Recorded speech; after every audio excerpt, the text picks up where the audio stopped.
नमो नमः बच्चों, मैं हेमा दूत एक बार फिर से आप सभी का स्वागत करती हूँ हमारे संस्कृत के इस क्लास में। आज हम करने जा रहे हैं 8वीं कक्षा का संस्कृत विषय से चौथे पाठ, हमारे व्याकरण के चौथे पाठ का पहला सेशन। और हमारे इस पाठ का नाम है शब्द रूपाणी। शब्द रूपाणी अर्थात शब्दों के अलग अलग रूप, चाहे वचन में हो चाहे लिंग में हो, तो शब्द के रूप किस तरह से बदलते हैं। और विभक्ति जो है वो हम इस पाठ में देखेंगे कि प्रथमा 7 विभक्ति होती है और 8वां जो है संबोधन होता है। 7 अलग अलग, जो प्रथमा, द्वितीया, तृतीया, चतुर्थी, पंचमी, षष्ठी, सप्तमी, तो ये जो विभक्तियां हैं उसमें किस तरह से शब्द का रूप जो है बदलता है विभक्ति के अनुसार। ठीक है, अब हम आगे बढ़ते हैं। पहला जो है हमारा शब्द रूपाणी में अजंत शब्दाह। अजंत शब्दाह अर्थात इसमें हम करने वाले हैं, हम इस चैप्टर में अलग अलग शब्दों के बारे में ही पढ़ेंगे। तो ये खाली रीडिंग एक तरह से देखा जाए तो शब्द जो परिवर्तन हो रहा है, किस तरह से शब्द बन रहा है, ये रीडिंग से ही रिलेटेड है। अकारांत पुल्लिंग शब्द, यहाँ पे हम अकारांत पुल्लिंग शब्द का कर रहे हैं। इसके टोटल 4 सेशन है इस चैप्टर के। पहले सेशन में हम ये अधिकतर पुल्लिंग शब्द करेंगे। देखिए आगे बढ़ते हैं। तो पहला हमारा शब्द है विद्यालय। विद्यालय अर्थात पाठशाला। तो किस तरह से विद्यालय शब्द के हम अलग अलग रूप बना रहे हैं। पहला कॉलम आपका है विभक्ति का, दूसरा एक वचन, तीसरा द्विवचन में और चौथा जो है बहुवचन में। तो प्रथमा विभक्ति में एक वचन रूप आपका होता है विद्यालयः, द्विवचन में विद्यालयो, बहुवचन में विद्यालयाः। द्वितीया में एक वचन आपका हो गया विद्यालयम, द्विवचन में विद्यालयो, बहुवचन में विद्यालयान। तृतीया में हो गया विद्यालयेन, द्विवचन में विद्यालयाभ्याम और बहुवचन में विद्यालयेह। चतुर्थी में आपका हो गया एक वचन विद्यालयाय, विद्यालयाभ्याम, ये द्विवचन, और बहुवचन में विद्यालयेभ्य। पंचमी में आपका हो गया विद्यालयात, विद्यालयाभ्याम, विद्यालयेभ्यः। षष्ठी में हम करेंगे एक वचन विद्यालयस्य, विद्यालययोः, विद्यालयानाम। सप्तमी में हमारा हो गया है विद्यालये, विद्यालयोः, विद्यालयेषु। और संबोधन में हे विद्यालय, हे विद्यालयो, हे विद्यालयाः। तो ये जो हमने किया है विद्यालय के जो 7 विभक्तियां हैं, किस तरह से इनका संबोधन किया जाता है, किस तरह से इन्हें कहा जाता है और इनका अर्थ क्या है। अब ये एक बार में शायद आपको ना समझ में आए कि किस तरह से शब्द हमारा परिवर्तन हो रहा है। ये इसके बारे में आपको और अधिक जानकारी मिलेगी तब जब हम करेंगे कारक। कारक की जानकारी मिलते ही आप ये जो है आंख बंद करके, आंख मीच करके आसानी से कर पाएंगे। जैसे प्रथमा में हम विद्यालय लिखते हैं एक वचन, द्वितीया में विद्यालयम क्यों लिखते हैं, तृतीया में विद्यालयेन क्यों लिखते हैं, ऐसे। तो ये जो हमारे लगते हैं प्रत्यय लग रहे हैं, जैसे चतुर्थी में विद्यालयाय, पंचमी में विद्यालयात, षष्ठी में विद्यालयस्य और सप्तमी में विद्यालये, ये क्यों लगता है, जैसे याय, यात, यस्य, लये, ये किस लिए लग रहे हैं। एक वचन, द्विवचन, बहुवचन सब में किस लिए लग रहे हैं वो हम जैसे हम कारक करेंगे तब आपको और इसकी अधिक जानकारी मिलेगी। तो शब्द रूपाणी में इस चैप्टर में मैं आपको केवल शब्दों के बारे में जानकारी दे रही हूँ, केवल शब्द किस तरह से बदलते जा रहे हैं। समान शब्द छात्र, अध्यापक, पुस्तकालय, तड़ाग आदि, ये सब समान शब्द है। छात्र शब्द का रूप तृतीया विभक्ति एक वचन में छात्रेण तथा षष्ठी विभक्ति बहुवचन में छात्राणाम होता है। रि, र, श के परे न कोण हो जाता है। तो यहाँ पे समान शब्द दिया गया है, जैसे छात्र, अध्यापक, पुस्तकालय, तड़ाग, ये शब्दों के जब हम शब्द बनाते हैं, शब्द रूपाणी बनाते हैं, तो केवल छात्र शब्द का तृतीय रूप में एक वचन में छात्रेण हो जाता है और षष्ठी विभक्ति बहुवचन में छात्राणाम हो जाता है। बाकी जो है हमारा सारा का सारा सेम है, जैसे री, ल, श के परे न को ण हो जाता है, न जो है ण हो जाएगा आपका। अभी देव हमने किया है, देवता, देव, उसका विभक्ति एक वचन, द्विवचन और बहुवचन, इस तरह से हम पढ़ेंगे। प्रथमा विभक्ति यानी अर्थात, यहाँ पे आपके वर्ड्स दिए गए हैं ने, प्रथमा विभक्ति यानी ने, जैसे देवः यानी देव ने, रामः यानी राम ने, वैसा देवः, देवो, देवाः। मैं पहले एक वचन, फिर द्विवचन, फिर बहुवचन पढ़ूंगी, लाइन से इसी प्रकार रहेगा, तो बार बार ये वचन नहीं कहूंगी, इससे कंफ्यूजन और बढ़ेगा।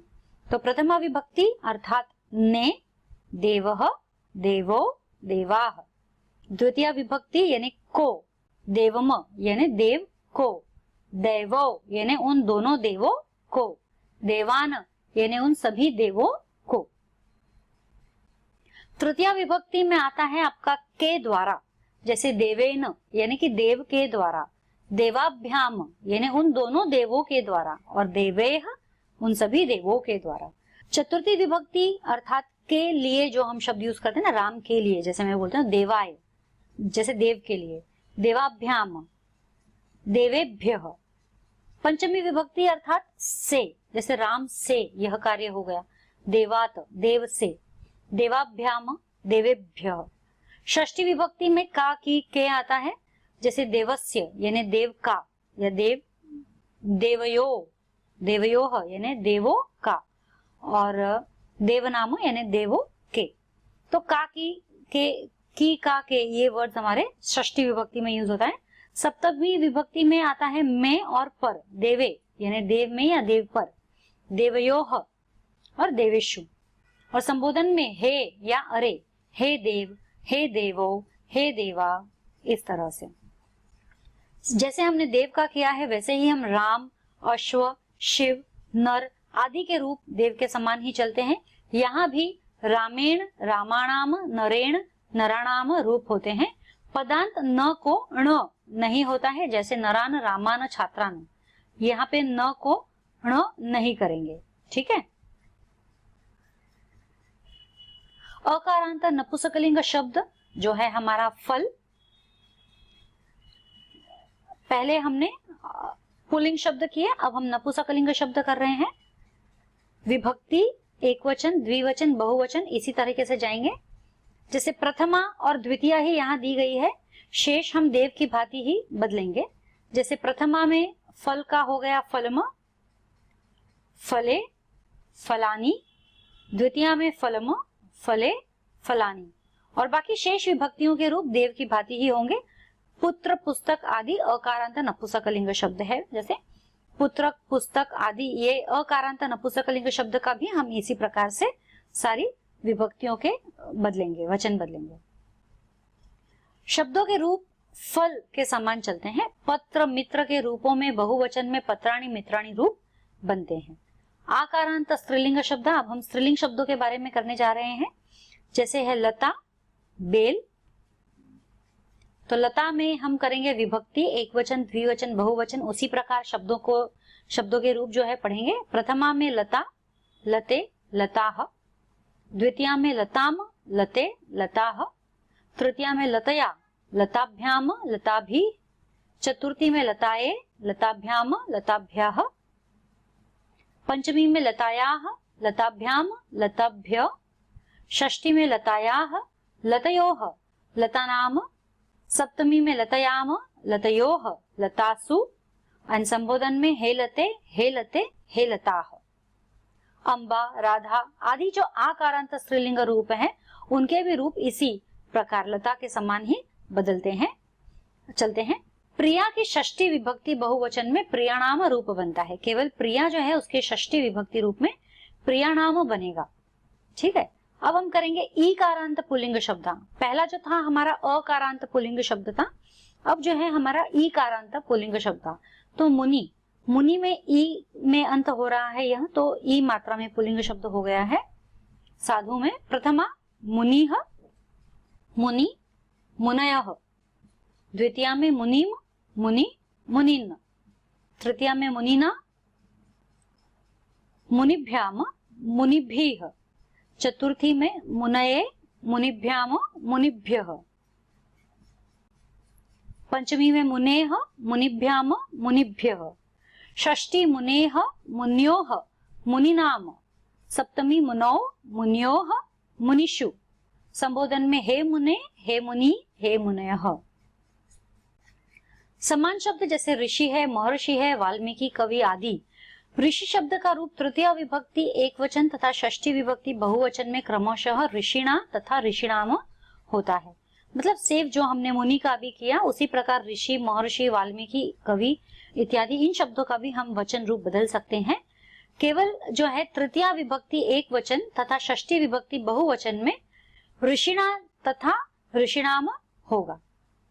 ठीक है, एक वचन में ऋषिणा और बहुवचन में ऋषिणाम, षष्ठी में इस प्रकार ये शब्द बदलेंगे के रूप तृतीय विभक्ति एक वचन तथा षष्ठी विभक्ति बहुवचन में क्रमशः महर्षिणा और महर्षिणाम ये भी बदलेंगे। महर्षि और महर्षिणाम ये भी बदल जाएंगे।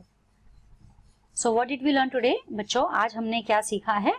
आज हमने शब्द रूपाणी में शब्द को किस तरह से विभक्ति के अनुसार उनके वचन को हम किस तरह से बदलते हैं या किस तरह से उनमें परिवर्तन आता है। हमने कुछ शब्द देखे जो एक ही प्रकार के शब्द है, उन्हीं से हम सारे शब्द बना सकते हैं और वे शब्दों को केवल एक दो जगह पे विभक्तियों में एक दो जगह पे बदली करनी रहती है, तो वो भी हमने वहां पर बता दिया है, आपको इसके माध्यम से बता दिया है। तो यहाँ पर शब्द रूपाणी जो है हमारा, कुछ शब्द हमने यहाँ किए हैं, जैसे हमने अकारांत पुल्लिंग शब्द किया है, हमने नपुंसकलिंग शब्द किया है, स्त्रीलिंग शब्द किया है, ईकारांत पुल्लिंग शब्द भी हमने कर लिया है यहाँ पे। अब आगे के सेशंस में हम और दूसरे शब्द लेकर आएंगे और उन्हीं के शब्दों के रूपों को जो है परिवर्तित करके आपको बताएंगे। तो आज के लिए इतना ही काफी है, फिर मिलेंगे हम अगले सेशन में। इसके आगे के शब्दों को मैं और कई शब्दों को आगे लेकर आऊंगी आपके लिए। तब तक के लिए धन्यवाद।